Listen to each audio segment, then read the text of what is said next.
Dans les Vosges, à Épinal, était inauguré il y a 2 ans un centre de surtri des emballages ménagers en plastique, un intermédiaire indispensable qui précède la phase de recyclage.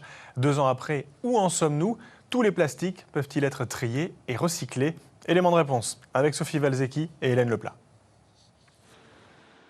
Des déchets plastiques prêts pour le recyclage. Nous sommes au centre de surtri d'Épinal. Un tiers des déchets plastiques que les ménages français ont triés arrivent ici. 25 000 tonnes par an de bouteilles plastiques, de barquettes et autres pots de yaourt transitent sur ces tapis avant de passer dans l'une de ces 10 machines. Des machines de tri optique dopées à l'intelligence artificielle. On avait certaines machines qui séparaient auparavant entre 75 et 80% de performance des emballages. À cette heure-ci, on est plutôt sur du 90 voire 95%. L'essentiel des plastiques est identifié et part directement vers les filières de recyclage. Le reste passe dans les mains de ces agents.